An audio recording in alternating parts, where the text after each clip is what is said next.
Hello, back with another episode. So, at the club, we did a demo on Chinese elms, and this is my Seiju Elm, which is a cultivar. Here where I live, mine don't drop their leaves, but it is dormant, so the leaves sort of just fall off on their own. If I was to shake this tree, it would drop almost all of them. So, but we just did a demo, same time of year, so I'll do all the same type of work we did at the demonstration. And this demo got the benefits of growing in these boxes. This is a redwood box. They gave one out for free to each of the members, so pretty cool. But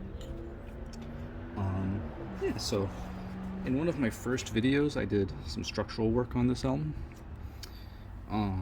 We're gonna do the exact same thing today, and before we start, I'm just gonna talk about sort of the future I see for this tree.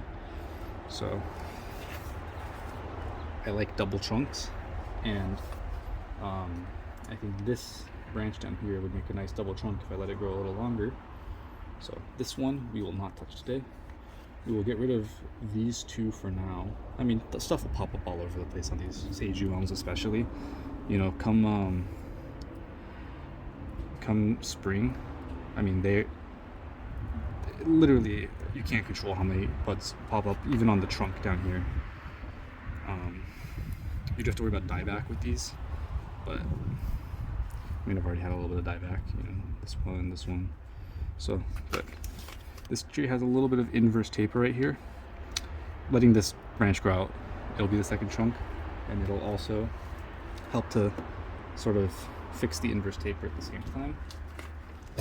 Other than that, so yeah, we'll just kind of chop it back, a little bare bones. We're gonna take a lot off the top, probably maybe to here.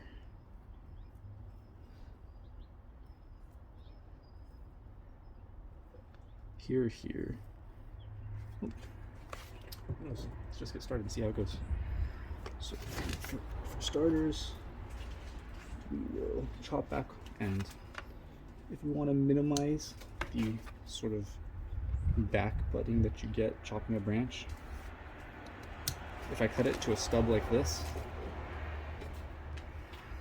I'll get all sorts of stuff. If I chop it right back to the trunk, you don't get as much budding around each spot. So we're gonna do, because I don't think I'm gonna really want, well, maybe I will want one of these, probably the lower one. So let's only chop the top one back, but the bottom one, leave a stub. If I was to chop it back on the top, maybe I even do it up to here. How does that? It increases the movement. I'm concerned about this section here. It goes straight up, and there's zero taper for this whole, 2-inch section. If I chop it here,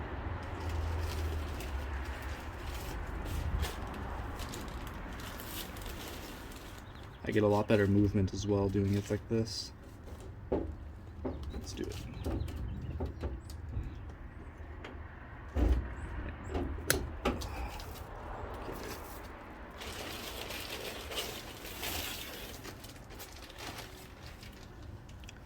This one, I mean, I think the front of the tree will be here. I've thought that for the longest time, just because other angles have much thinner bases, and the only other possible real angle I thought of was this one, but again, much thinner base. The way the roots, the Nabari is growing, this is the best one, right here. I'm not sure if you guys can see it too well, but we'll get rid of this one here because it is just sort of growing right towards us. We don't need both of these, so we'll chop off this one.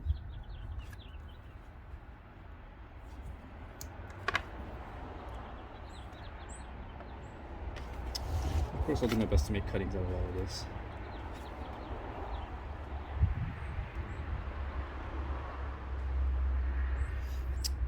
we don't need a branch growing in the same direction as our future second trunk, so let's get rid of this one here.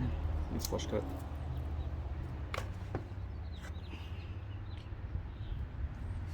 And let's just shorten this one here by about. We're not really worried about ramifying at the moment.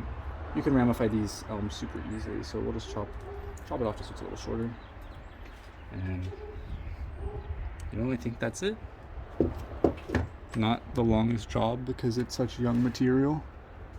So in the future, I might need to wire this one once it's a little thicker. With how thin it is right now, it'll probably snap if I try to do anything crazy. So let's go ahead and sort of start working on putting this in a box. Now, of course, I will be making cuttings from all of these. Never have too many elms. So for starters, let's prep this box. All right, that was a pretty large effort to get that tree out. So, roots. You know, this is my first time actually seeing how the roots grew in my year 1 soil mix. Let's just see what's going on here. So let's just keep working on this. Try to get it worked out. And I'm not seeing a lot of fine rooting. You know, it looks like kind of coarse roots all the way down. Nothing too thick or anything, which is nice. So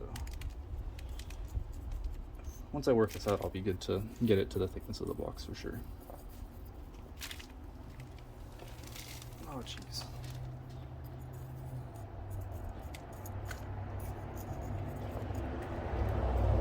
And again, I'm not too worried about this elm. It's a tough species. So maybe some of these roots are just a little too thick. Almost all of them are far too long. But actually, it looks like I do have some pretty decent rooting here in the upper half.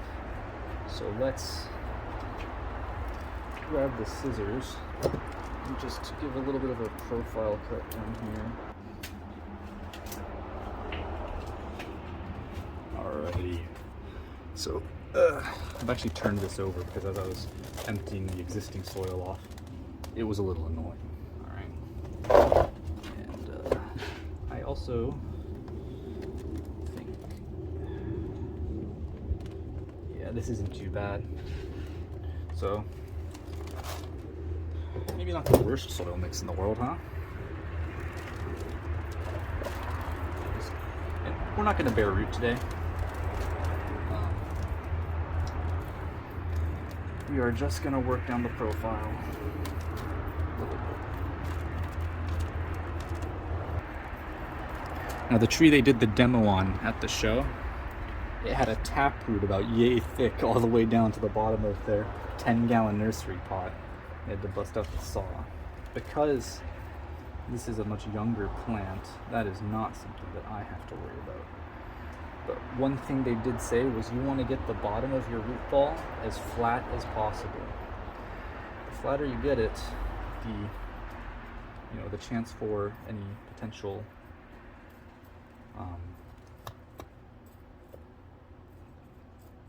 air pockets is reduced. So the roots up here are looking pretty good, and if I had to hazard a guess, it's because in a deep pot, top dries out and the bottom stays wet. And this is due to the water table. The water table, being a fixed height.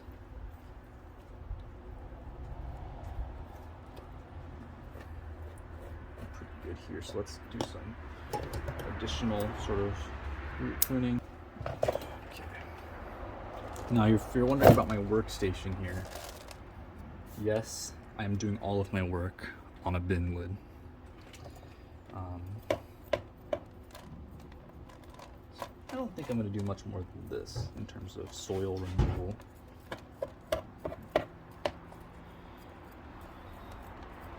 If it was in, you know, nursery soil, maybe I would be a little bit more concerned, but because this got repotted, I think 2 years ago,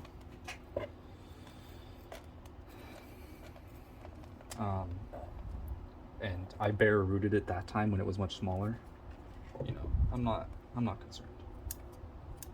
So let's just make sure we get rid of any drooping roots. Of course, some will be unavoidable and some will be good. You know, you want everything sort of growing downward. That is the natural sort of orientation of the tree. So if we keep it here.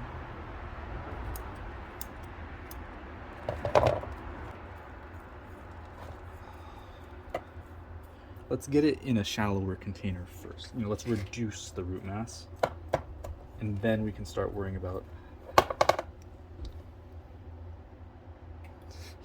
Looks like the squirrels buried a peanut in my pot.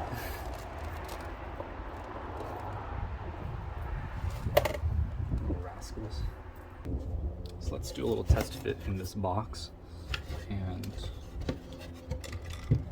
even boxes have a front, guys.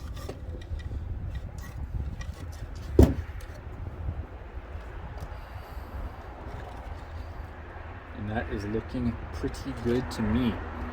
In fact, pour it in.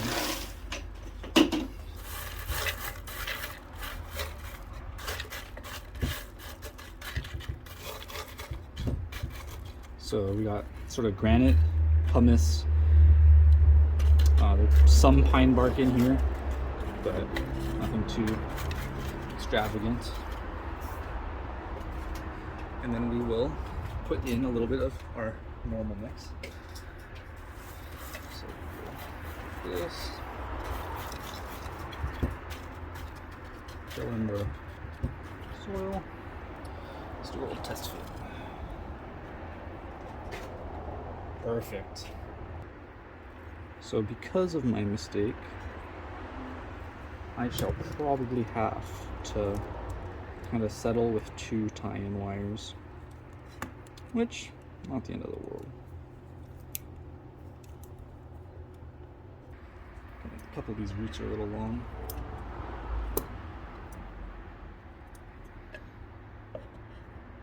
Okay. So tree is nice and secure. Left us. So worry too much about sieving this out. Okay, there's, you know, a decent amount of sort of dust and other things in the soil, but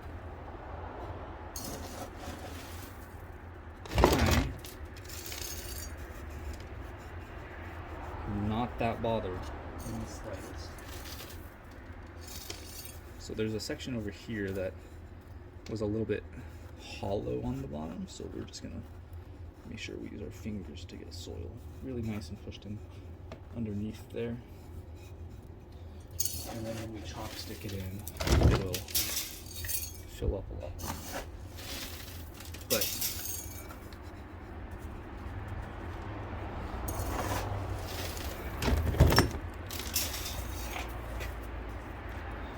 because of how we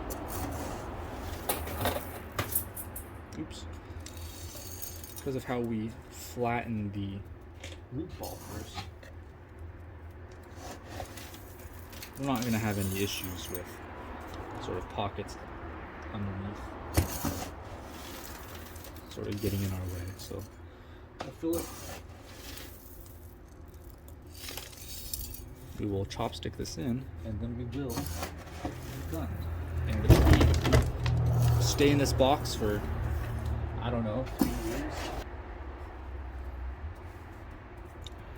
I'm not worried about the tie-in wires being visible because this is a box. You know, if it was a bonsai pot, maybe I would be concerned with that a little bit more. Because it is not, I do not care. So I don't really use a chopstick, I'm just using I like to use the back of my tweezers here.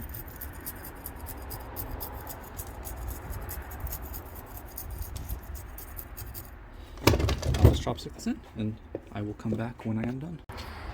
So I have finished sort of chopsticking the soil in. I think, you know, one thing is I never know when I'm done. I just have to have faith.